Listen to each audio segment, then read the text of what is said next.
Priatelia, poďme si spolu zareagovať na nové video pána Andreja Danka. Milí priatelia, prajem peknú nedeľu a nikoho nechcem uraziť v teplákoch, ale tieto tepláky som dostal darom z recesie. Ale človek, ktorý ich mal, keď ho zatýkali, asi veľa srandy nezažil. Áno, hovorím o Madurovi. A práve keď bol Robert Fico u Donalda Trumpa, keďže povedal, že to je porušenie medzinárodného práva, som si myslel, že sa aspoň na ňo opýta, alebo spýta sa, kedy odídu americké vojska. No nie. Zase som ja zlý Andrej Danko, keď sa verejne pýtam, či by politik nemal robiť to, o čom hovorí, aj v reálnych skutkoch. Ja si uvedomujem a chcem oceniť, že naša vláda cestuje na západ a na východ.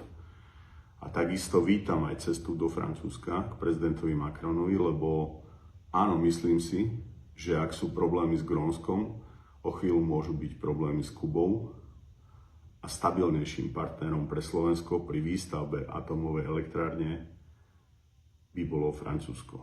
Aj keď by som najradšej vzhľadom na cenu požiadal našu vládu, aby rokovali s Putinom. Všetci riešime svetové problémy a Slovensko dostalo pozvánku do Rady Európy.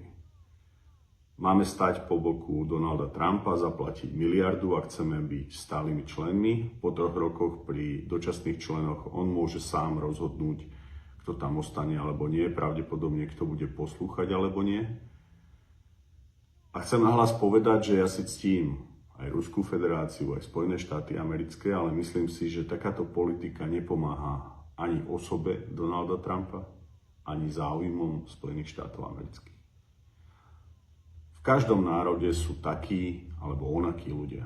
A takisto je to u nás na Slovensku. Za SNS ale rázne hovorím nie vstupu do elitárskeho klubu, ktorom budeme len do počtu. Takže verím, že Juraj Blanár pripraví podklady pre Roberta Fica a vláda toto členstvo odmietne. Máme tu fungujúce inštitúcie, mali by sme sa rozprávať, ako sfunkčniť lepšie OSN, ale nie vytvárať nové. Súčasne chcem povedať, že ale uniká nám podstata a tou podstatou je, že sa tu nerieši cielená energopomoc, že treba ľuďom znížiť dane, tak ako som to vždy robil, že treba sa zamyslieť nad tým, aby sa pomohlo dôchodcom, napríklad aj tým, že nebudú platiť dane. A to všetko Slovenská národná strana v apríli na schôdzi predostре. Áno, urobíme už niektoré zákony aj bez koaličných partnerov, pretože rezortne za ne nemôžeme niesť zodpovednosť, ale niektorí koaliční partneri si myslia, že môžu všetko. Veď ako mám pozerať na to, že sa tu vyšetruje všetko, dokonca z roku 2014 a Sulík a podobní ľudia, ktorí žurovali v Dubaji, sa nám smejú do očí. Možno nad tým by sa mal každý zamyslieť, ak počúval aj moje slová vo vzťahu k vláde a k Robertovi Ficovi. Nikdy som nikoho neurážal. Ale prosím vás o pochopenie, že takto ísť na Slovensku ďalej nemôže. Proste to nefunguje. Máme tu problémy a nevysvetlené veci v záchrankovom tendri, v Slajáde.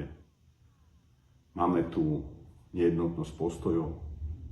Ak žiadame výmenu na čele Európskej únie, tak v pohode, veď vyzveme ako vláda Maroša Šefčoviča, nech odstúpi. A mohol by som pokračovať. Viete, konštruktívna kritika je len zlými ľuďmi prijímaná zle.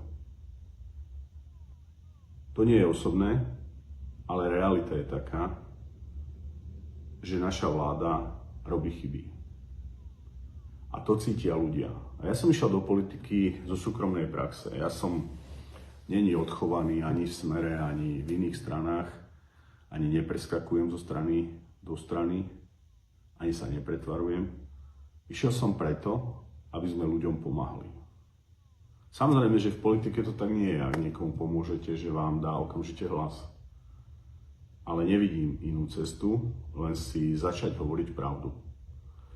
Asi by nikto nechcel zažiť to, čo zažil Maduro, ktorý takisto uveril nielen svojmu okoliu, ale aj ľúbivým rečiam americkej jurisdikcie.